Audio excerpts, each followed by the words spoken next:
இந்த கைது செய்யப்பட்ட மாவட்ட செயலாளருக்கு இன்னைக்கு நீதிமன்றம் ஜாமீன் கொடுத்திருக்கு. இது தங்களுக்கு கிடைத்த முதல் வெற்றி அப்படின்னு சொல்லி தாவேகா அண்ணா, தாவேகா அவங்க புரிஞ்சுக்கணும், எல்லாரும் புரிஞ்சுக்கணும். நான் தான் முதல்ல இருந்து சொல்றேங்கன்னா, இதுல திரு விஜய் அவர்களை அக்யூஸ் நம்பர் 1 போட முடியாது. அதே நேரத்தில் ஜாமீன் என்பது இயல்பாக எல்லாருக்கும் கிடைக்கத்தான் போகுது. இவங்க யாரும் போய் கொலை பண்ணல, யாரும் கத்தி எடுத்து குத்தல. தவறு நடந்திருந்தால் சிபிஐ வர்றாங்க, அதுக்கான சார்ஜ் ஷீட் பண்ணுவாங்க, எவிடன்ஸ் கொடுப்பாங்க. இன்னைக்கு ஒருவேளை வேகமா ஜாமீன் கிடைச்சிருக்குன்னா அரசு தரப்பு வழக்கறிஞர்கள் அவங்க குற்றச்சாட்டு வச்சிருக்கிறாங்க, குற்றச்சாட்டுக்கான ஆதாரத்தை கொடுக்க முடியவில்லை என்ற அர்த்தம் தான். ஜாமீன் கிடைச்சிருக்குன்னா அரசு தரப்பு வழக்கறிஞர்கள் அப்ப அவங்களால எவிடன்ஸ் கொடுக்க முடியல, அப்ப எவிடன்ஸ் இல்ல. இது ஒரு ஆங்கிள். இன்னொன்று, நீதிமன்றத்தை பொறுத்தவரை எங்கேயும் போக மாட்டாங்க, உள்ளூர்ல தான் இருப்பாங்க. ஜாமீன் போட்டு நீங்க காவல்துறைக்கு விசாரணைக்கு ஒத்துழைக்கலாம் சொல்லியிருக்கலாம்.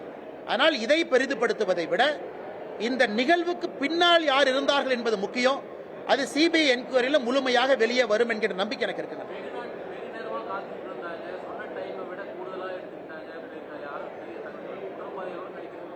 அண்ணா, இன்னைக்கு காவல்துறை அவர்களுக்கு எப்போது வேண்டுமானாலும் ஒரு கூட்டத்தை கலைப்பதற்கான முழு அதிகாரம் இருக்கு.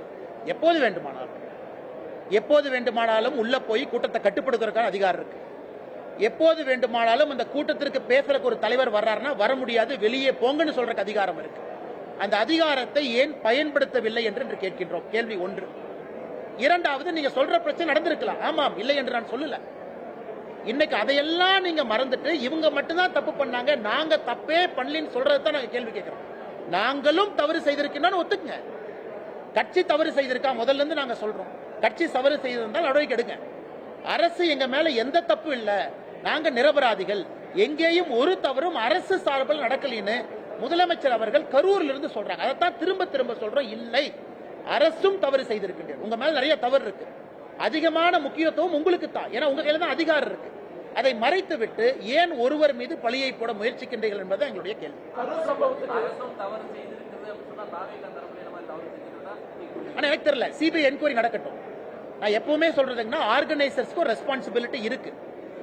ஆர்கனைசர்ஸ் ரெஸ்பான்சிபிலிட்டி அது சிபிஐ வரும்போது தெரியும். அந்த டேட்டா உங்கள்கிட்ட எங்கிட்ட இல்ல. சரியான முறை வந்தவங்க பாதுகாப்புக்காக கட்சி நிர்வாகிகள் நிறுத்தினாங்களா, அவங்க ஏதாவது தனிப்பட்ட முறையில் ஆம்புலன்ஸ்ல ஏற்பாடு செய்திருந்தாங்களா, அந்தந்த மணி நேரத்திற்கு கூட்டம் அதிகமாக வரும் பொழுது அவங்க காவல்துறையை கூட்டம் அண்ணே கூட்டம் அதிகமாக வந்துருச்சு 6 மணிக்கு 7 மணிக்குன்னு சொன்னாங்களா, அந்த டேட்டா உங்ககிட்ட இல்லை, எங்கிட்ட இல்லைங்கண்ணா. அது யார் பர்மிஷன் கொடுத்து வாங்கினாங்களோ அவர்களின் மீது முழு பொறுப்பு இருக்கு. அது என்கொயரியில வரட்டும். நான் முதல்ல இருந்து பேசுறதே டே 1ல அப்படியே நெரட்டிவ மாத்தி இவங்க தான் தப்பு நான் கொண்டு போறதுதான் முதல்ல இருந்து கண்டிக்கிறேன். அரசு நீங்க எதுக்கு பர்மிஷன் கொடுத்தீங்க, ஏன் கொடுக்கல சொல்லுங்க. நீங்க அவங்கள கைது பண்றதுக்கு முன்னாடி அந்த லோக்கல் சப் இன்ஸ்பெக்டர் சஸ்பெண்ட் பண்ணீங்களா? இல்லை. இந்தியால ஒரு கோவில் திருவிழால 2 பேர் இறந்தாவே லோக்கல் 2 பேர் சஸ்பெண்ட் ஆவாங்க, தாசில்தார் ஆவாங்க, சப் இன்ஸ்பெக்டர் ஆவாங்க.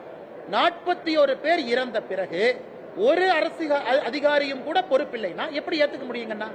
கரூரில் இருந்து தொடர்ந்து பாரதிய ஜனதா கட்சி கேட்பது, இது இந்தியாவில் எந்த மாவட்டத்தில் நடந்திருந்தாலும் எஸ்பியும் கலெக்டரும் சஸ்பெண்ட் பண்ணிட்டு தான் அடுத்த வேலையை செய்வாங்க. நம்முடைய முதலமைச்சர் அதை கூட செய்யாம டிஃபெண்ட் பண்ணுவதற்கான காரணம் என்ன? அதுதான் ஆச்சரியமா இருக்கு, அதிர்ச்சியா இருக்கு.